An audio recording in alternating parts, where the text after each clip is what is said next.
আমার ব্লগে তোমাদের সবাইকে স্বাগত।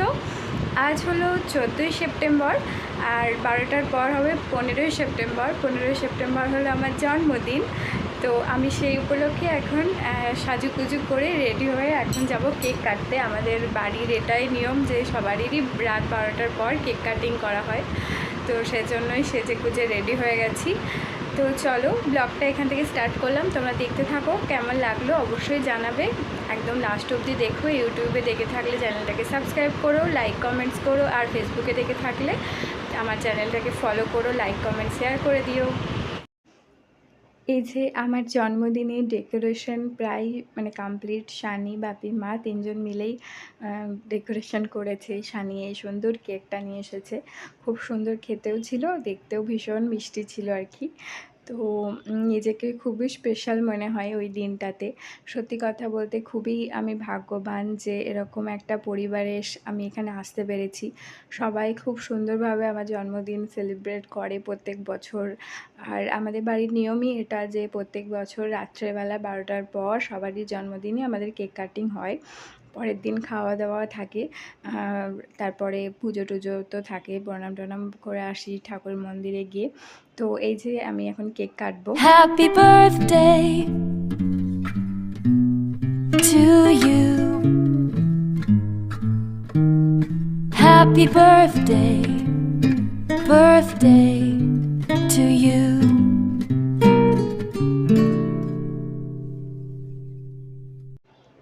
তো জন্মদিন মানেই হলো এমন একটা দিন, একটা বিশেষ দিন যার রেশ নিয়ে একটা গোটা বছর পেরিয়ে যায়, আবার একটা জন্মদিন আসে।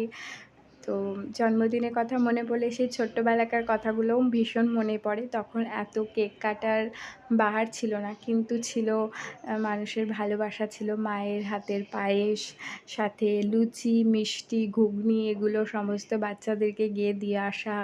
আর ভীষণ আনন্দ করতাম আর কি সেই দিনটাতে। তো এইগুলো ভীষণভাবে মনে পড়ে। তো মা বাবা কেউই ওরা আসতে পারেনি, যদিও মা কাজের সাথে একটা যুক্ত থাকে। তোমরা হয়তো পার্সোনালিভাবে যারা চেনো তারা জানো। তো সেজন্য মার সময় হয়ে ওঠে না সব সময়, মাও আসতে পারেনি, বাবাও আসতে পারেনি। তো এদিকে দোলা দিদি আমার ননদ যে, সে ভিডিও কল করেছিল। ও ভিডিও কল করে সববারই জন্মদিনে ও রাত 12টার পর কিন্তু ভিডিও কল করতে একদমই ভোলে না। তো ও ভীষণ আনন্দ করতে ভালোবাসে। ও যদি জন্মদিনে থাকতো তো ভীষণ ভালো লাগতো। ওকেও ভীষণ মিস করি আমরা সব কিছুতেই, পুজো পার্বণ যাই কিছু হোক না কেন ওকে খুব মিস করি আমরা।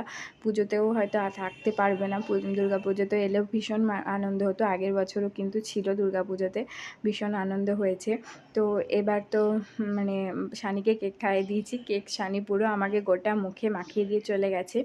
এবার বাপির পালা। তো বাপি একটু অল্প একটু কেক খাবে বলেছে, কারণ রাত 12টার পর সত্যি কথা বলতে কেক খাওয়ার খুব একটা কারোরই ইচ্ছা তো থাকে না, কিন্তু ওই আর কি মিষ্টি মুখ একটু করা। বাপি কিন্তু প্রচুর সোশ্যাল মিডিয়াতে অ্যাক্টিভ থাকে, প্রচুর তোমরা যারা জানবে, পার্সোনালিভাবে আমাকে যারা চেনো তারা তো জানো, আমার বন্ধুবান্ধবও সবাই জানো, প্রচুর অ্যাক্টিভ থাকে।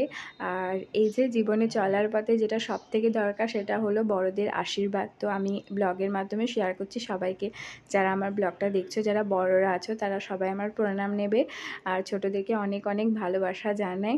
তো এখন বাপি আমাকে গিফট দিচ্ছিল, আমাকে ওই টাকা দিচ্ছিল আর কি গিফটের জন্য, যে পছন্দ মতো কিছু কিনে নেওয়ার জন্য, কিন্তু আমি নেব না বলছিলাম। তো জোর করেই দিল। তো গিফট পেতে তো ভালোই লাগে। এই যে অনেক 2000 টাকা মতো কিন্তু আমাকে দিয়েছে, যে কিছু পছন্দ মতো করে কিনে নেওয়ার জন্য।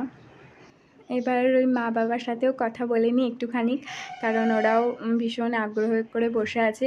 কেক কাটার আগে আমি ফোন করেছিলাম, তখন আর তুলতে পারিনি। এবার মা বাবাকে একটু ফোন করে প্রণাম জানিয়ে দিই। ওদেরও মনটা খারাপ ধরো একটা, কিন্তু ওদের এটুকুই ভালো লাগে যে আমি একটা ভালো পরিবারে এসেছি। তো সেখানে সবাই খুব ভালোভাবে আমার জন্মদিন সেলিব্রেট করে, ওদের কাছে এটাই বিশাল পাওনা। আর এদিকে পোস্তকেও তখন কেকও খাওয়াচ্ছিলাম, কারণ ও কেক খেতে ভীষণ ভালো বাসে, কিন্তু এই রাত 12টার পর হয়তো ইচ্ছা করে না, তাও কিন্তু বেশ খেলো দেখলাম, বেশ। এখানকার দাদু ঠাকুমা আর শানির মামাবাড়ির দাদুকেও প্রণাম জানালাম, আর আমার দাদু ঠাকুমাকেও দূর থেকে প্রণাম জানালাম। তো চলো রাত্রেবেলা হ্যালো সবাইকে, গুড মর্নিং। এখন সকাল 11টা মতো বাজে, আর আমি এসেছি এখন শিবতলায় পুজো দিতে, মানে আমাদের দুর্গাপুরে যে রাধেশ্বর শিব মন্দির আছে সেখানে যাব আজকে, যেহেতু আমার জন্মদিন, তো একটু প্রণাম করে আসবো। আর শানি বাপিও আছে, মা আসতে পারেনি, মা রান্নাবান্না শুরু করেছে সেজন্য আসতে পেলো না। আর বাপি আর শানি একটু বাজারেও এসেছে, একটু মাটন নিতে এসেছে, তো এটা নিয়ে তারপরে আমরা এখন যাব। তো তোমরা ব্লগটা দেখো।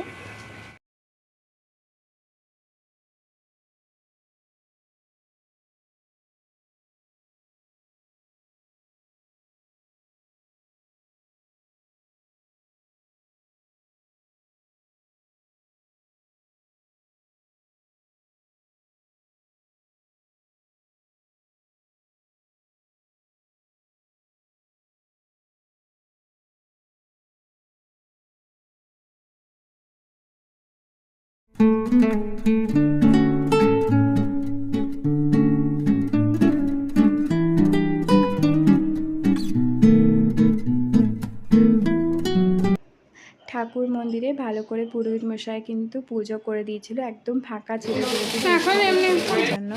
আর বাড়ি ফিরে এসে দেখি কিন্তু মায়ের রান্না করা মোটামুটি রান্নাও প্রায় কমপ্লিট হয়ে গেছে, ভাজাভুজি প্রায় কমপ্লিট হয়ে গেছে। তো এখন দুপুর 1:30 2টো মতো বাজে। তো আমি এখন একটু রেডি হয়ে গেছি, এই যে মা বাপি দুজনে জন্মদিনে একটু পায়েস খাইয়ে দেবে আমাকে।